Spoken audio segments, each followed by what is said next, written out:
Hi folks, I'm Craig Taylor, and as always a huge thanks for joining me here on my YouTube channel, The Bushcraft Padawan. It feels like quite a long time since I've been in front of a camera, although my videos have still been going onto YouTube every Thursday regularly because I scheduled them. Actually, I've been on leave for 2 weeks, and then the week before that I was overseas on business, so I've not actually been in front of a camera recording a video for some time, so it feels good to be back.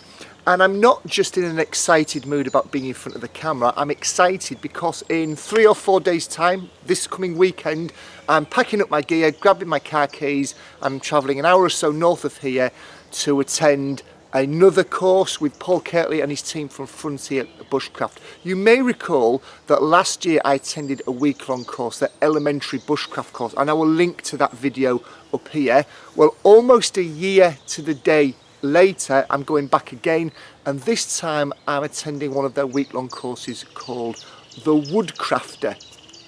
Why am I doing this then? Why am I spending time and money to go on a course as opposed to just using YouTube or just reading people's blogs?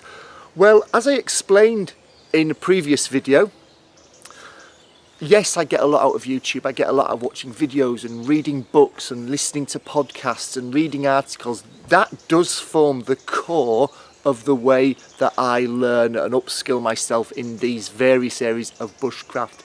But I think sometimes, in fact I'm positive that sometimes there is no harm in setting out a focused piece of time to go and get some coaching, some tuition, some very, very direct guidance to help accelerate me along that learning curve.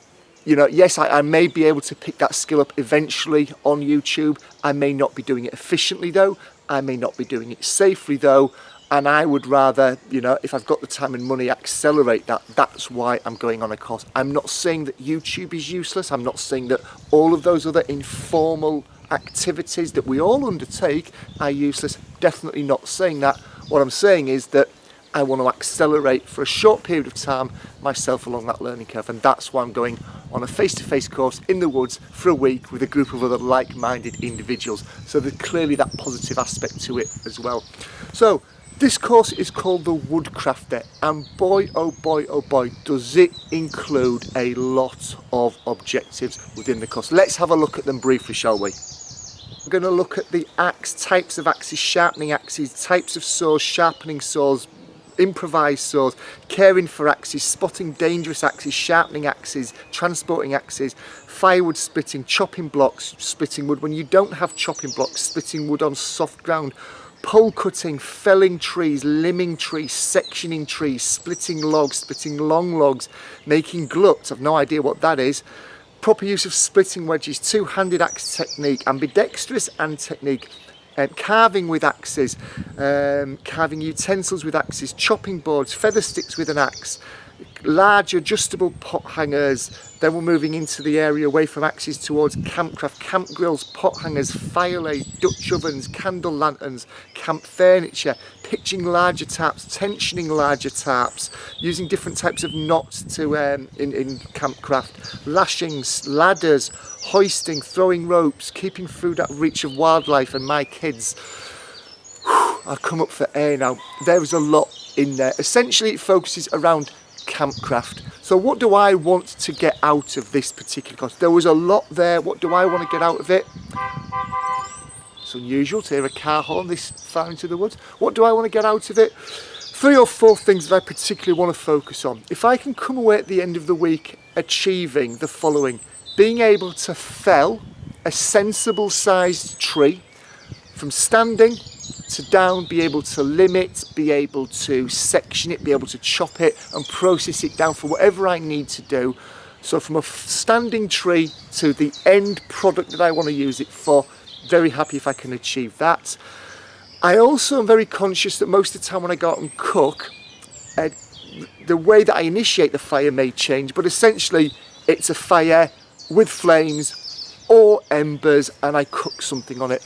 I am aware that there's ways to build fires, that you can have different areas of the fire doing different things. So one area may be flame, one area may be embers. That's what I'd like to do. I'd like to improve my cooking on fire techniques and knowledge. Linked to that, I'd love to be able to discover some simple but different recipes and things that I can cook outdoors. There are some great YouTube channels out there. There are some great Facebook posts out there of people cooking different things outdoors. Some of them, I must admit, I look at them and I think this kind of goes beyond the realms of bushcraft. This is posh cooking, but on a campfire.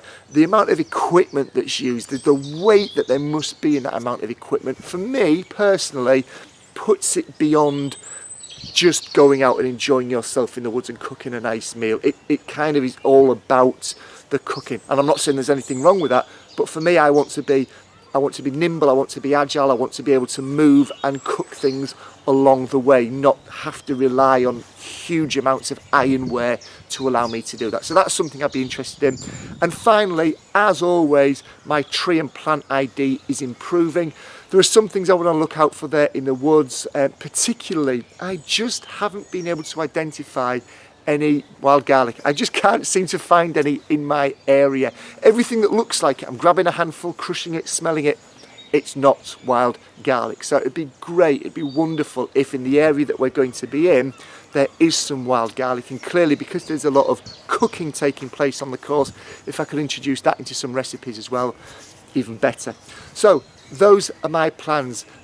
This is going to be published a few days before I go on the course. I'll then go on the course, and when I come back I'll have recorded some footage while I'm out there taking some photographs, and I'll share those with you. So if you want to keep updated on what my week in the woods was like doing this Woodcrafter course, then click on the subscribe icon in this bottom of the corner of the screen and you'll be kept up to date. If you liked the video, please do give it a thumbs up, and if you've got any comments, of course, please do drop them below, either on Facebook, on Twitter, or indeed on the YouTube page it's hosted on. As always, thanks for watching. Cheers.